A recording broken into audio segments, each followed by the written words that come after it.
Lucas, thanks for doing this. Yeah, we're excited to be here, man. Andy, thank you too. Thanks for having me. As a guy who spent more than 10 years now in local TV news, it's an honor for me to interview someone who's already achieved one of my career bucket list items, which is to appear on Hot Ones. Yes. So we'll hope that this interview is less physically uncomfortable. Yes, I hope so. It's always interesting to see celebrities endorse politicians. Andy, you've endorsed politicians before, but I don't know that I've seen you on the campaign trail. Maybe you have, but why this race? Why get so physically involved in this race? Well, I believe in Lucas, and I believe in Missouri, and I love Missouri, and I come here all the time. My entire family is here, all my relatives, and so I feel like when you are from here, it never leaves you, and you can see that through everything I do on my show. It's basically kind of a shrine to St. Louis. So I've gotten to know Lucas over the last year and a half, and he's a real Missourian. He's gonna fight for Missouri. He's, in my mind, the best example of an American. He's been deployed 3 times. This guy, the more you talk to him, the more you understand that he's the real deal. Josh Hawley has Harrison Butker. Lucas Kunce has Andy Cohen. What is it with politicians hanging out with these guys who are so into housewives? I can't kick, by the way. I can't kick. But I will tell you this. One thing I've learned from the Real Housewives and from women is don't tell a woman what to do. Let women have jurisdiction over themselves. And if women want to stay home and raise their kids, great. But if they don't, even better. Be the best woman you can be. And I think that Lucas subscribes to that. And I can't believe we're even having this conversation in 2024. In all seriousness, though, in a recent speech to college graduates, Harrison Butker described a woman's vocation as wife, mother, homemaker. Josh Hawley recently, in a speech with conservatives, reminisced on those old days when men were the sole breadwinners in the home, and he advocated for a national policy, taking it a step further, where, quote, a man can support his family. Now, do you support his idea of what he calls a family wage? You know, I think people are smart enough to make their own decisions in this state. You know, I learned that when I was a kid growing up in a family that tried to do exactly what he's talking about, right? You know, my parents, they got married young at 19 and 22. My mom tried to stay home. My little sister was born with a heart surgery. We went bankrupt from that. And it's just like, these guys, they aren't living in reality. They aren't living in, they have created, because they take money from the wrong people, a scheme where everybody has to work all the time, often multiple jobs. And so for me, it's just, I think the real kick in the pants that they're adding to that is the fact that now they're trying to decide how we get to live, trying to tell us how to live, rather than letting us make our own decisions. And frankly, women, men, everybody in this state is smart enough to make their own decisions without politicians telling them how to live, you know? Josh Hawley noticed your arrival on the campaign trail. His team put out today, said, well, how fun. He's just a, quote, Hollywood celebrity and a, quote, Kamala Harris-loving reality TV star. You have endorsed Kamala Harris. I've also spent more time in Missouri over the last 6 years than Josh Hawley. So I would love to show him around St. Louis if he has any interest in getting to know this great town. Maybe you can teach him to park. I would love to teach him to park. I would love to teach him. I'll show him how to fly commercial, and I will show him around St. Louis gladly. I think it's such a lazy trope to say, oh, he's a Hollywood elite. I'm a proud Missourian. That's what I am, and I'm here because I love this state and I love this guy. And you love Kamala Harris. Would you like to see him endorse her? I think this election is about Missouri, and what I know is that Josh Hawley hasn't brought a dime into Missouri, and this guy will. Every conversation I've had with him has been about bringing industry into Missouri, how to help areas where they need help. He and I drove around downtown St. Louis today, and he was talking about what needs to happen down there. So that's what he's about. I'm here talking about Missouri, and that's what he talks about every day. We should note Josh Hawley is endorsing and backing a different reality TV star for president as well. I wonder, though, do you believe that politics is downstream from culture? And do you see that connection between the way our politics is coarsening and sort of society's interest in reality TV? Do you ever think about that at all? And the way our viewers and our voters their viewing habits, the things they want to see in leaders? I think that as I watch Josh Hawley, he's putting on. Listen, if Josh Hawley was a Real Housewife, he would have been fired by now. I'll tell you that much. It's kind of one cheap stunt after the next, and I'm kind of embarrassed for him. So that's as far as my equivocation goes. Well, to use an example, he at his campaign stops recently has mentioned some of his Senate committee hearings where he said he tore the bark off one person. He likes those spectacle moments in the Senate as a performer.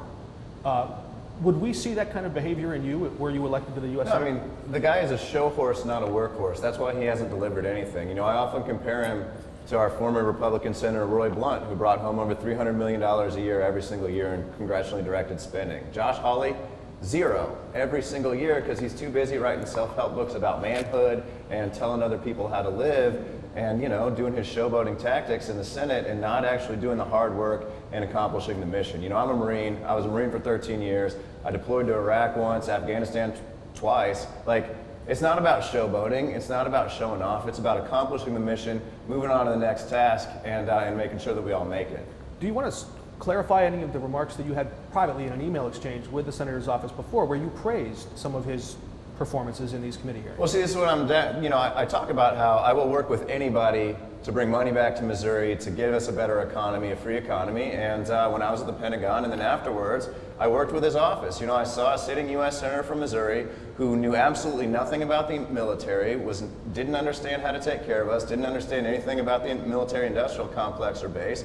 And so I tried to help his office. I actually wrote questions that the guy yelled at people with, you know, in these hearings. And the disappointing thing for me was that he would do that every single time. He would go in, he would perform well, and then he just never ever delivered. And it's just like, I want a workhorse for this state, not a show horse. It was incredibly disappointing to me as a guy who was willing to work with anybody from any party to see how he wouldn't actually do the job and take care of us. Some of the political scientists and pollsters watching this race closely are suggesting that maybe the biggest determining outcome or factor could be the gender gap, and that women are breaking hard toward Democrats and that men are breaking hard toward Republicans. Do you have any, I want to ask you about women in a minute because I know that you have a lot of women in your fan base that pay attention to you, but first to you, why do you think the Republican message, the Donald Trump, Josh Hawley message right now is resonating with so many men in America?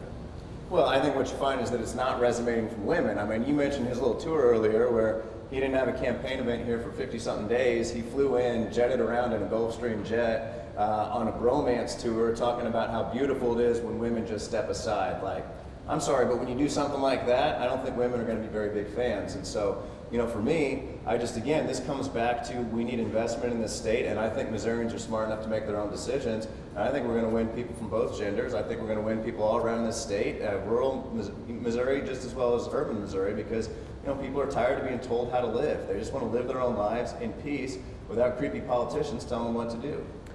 Do you want to chime in on the gender gap at all? I know we talked about it earlier at a campaign stop. I just think that as I talk to women, that's what I do for a living is one of the things I do for a living is talk to women. And I produce shows that a lot of women watch, and I produce shows about women. And what I know for certain is that women aren't anxious to live in a Handmaid's Tale universe. That is a horror show. And I think some of the things that he advocates for, no IVF, no jurisdiction over abortion with any what's the word? Exceptions. With any exceptions. And, you know, no divorce. I just think we have to we have to trust women to be able to make decisions. It is 2024. We saw the senator lean into the term Christian nationalism. He offered his own definition for it, but I haven't heard yet your take on that part of his speech. Well, I mean, he's shown us what Christian nationalism means to him, right? It's not about taking care of one another. It's not about anything like that. It's about control. It's about power. And really the sad thing is, you know, he's making hundreds of thousands of dollars writing these books and doesn't do anything for us. And so his version of Christian nationalism is no access to in vitro fertilization for guys like Andy or any family in this state. You know, he's written that he thinks the morning after pill and any type of contraception that prevents the implantation of a fertilized egg is abortion, which of course he said is murder on the Senate floor. Like, that's crazy, man. That's a crazy level of control. And like Andy referenced, he has said that people shouldn't have access to no-fault divorces anymore because I guess he's tired of women getting out of unsafe and abusive marriages. Like, that's his version of Christian nationalism. It's anti-freedom, it's anti-American, and it's anti-everything that we stand for. Sounds anti-Christian too to me. Why do you say that? Well, I mean, it sounds rather draconian to me. You've outraised the senator quite significantly down the stretch here. I don't know if you've played a role in any of that in helping draw attention to his campaign or candidacy, but why do you think the donor class prefers the Democrat? Well, I don't think it is a donor class. I mean, our average donation is $30, right? I take no money from corporate PACs. I take no money from federal lobbyists. I take no money from big pharma executives. You know, half of his donations are from big party bosses. Like, I don't take any money from party bosses either. Like the guy is a sellout. He's sold out for years. And for me, you know, what I'm presenting Missourians is a different opportunity. Like, you can invest in somebody who's a normal guy, whose family went bankrupt as a kid, you know, he spent his life in service as a Marine, or you can have somebody who treats us like flyover country, won't bring any money home, and doesn't really know the next thing about Missouri. And so I think what you've seen is we got donations from all 114 counties in the state, including the city of St. Louis. We've built a real movement of people who frankly just want to have a little power back. I love it that he's beholden to no one but the state of Missouri. I mean, that's who you want in the Senate. You seem pretty comfortable in the political space. Maybe it's because you've seen a few tense moments in your career. Did you see that moment at the state fair when the two of these guys were squaring off face to face? They weren't square. I just, again, thought, when I saw it, I was just cringing for him. I just thought it was a cheap stunt that didn't land. I was like, what are you doing? Listen, I see people bring receipts at reunion shows that don't land. And I'm always like, oh, this is bad. When I watched that, I was like, oh man, this is bad. I'm changing the channel. Well, I got some questions from our producers back at the station. They called this a lightning round. They really want to know, is Lucas Kunce a fan of The Real Housewives? I'm a fan of everything Andy Cohen. I'm gonna say You've it. never seen The Housewives. Quick He's follow-up. never seen The Let's Housewives, ask him, what's your favorite franchise? He's never seen it. It's true, I've never seen it. There's a confession. You know what we have in common? Our love of this state. He doesn't watch my shows. That's true. You know, it's true. I watch his speeches. I like them. Well, I thanks, talk to him. Andy. I love what he has to say. But honestly, he doesn't watch. I don't even. Have you ever seen my show? I've never seen your show. Right. No. Yeah. You know, a funny story, like one of the first things that I found out about Andy was his mom is kind of moves in political circuits in Missouri. So I was talking to his mom, whose name is Evelyn, and I was talking to her, and you know, I just refer to her as Evelyn, and she keeps saying, "Oh yeah, my son really likes you. He's been following the campaign." I was like, "Oh, that's really nice. He must be a really nice young man. Like, I'd love to talk to him sometime." And she's like, "Oh, I don't know. You might know who he is." And I was like, "Oh no." And we talked for a minute, and she's like, "Yeah." And then I started kind of getting an idea, and I was like, "Wait, what's your last name?" And she was like, "Oh, it's Cohen." And I was like, "Oh my God," it's because she kept saying, "Oh, my son Andy." And Mom keeps opening doors for you, it sounds yeah, like. I know. Does. Is Mom saying She does. My last hard-hitting question here, is Vanderpump Rules coming back? You know what? There is a plan that is being worked on, and everybody great things take time. Okay? That sounds like a tease. It is. That's showbiz, baby. Thank you for your time. Yes. Lucas and Andy. Appreciate Thanks, you sitting Mark. down. Thanks. Appreciate it.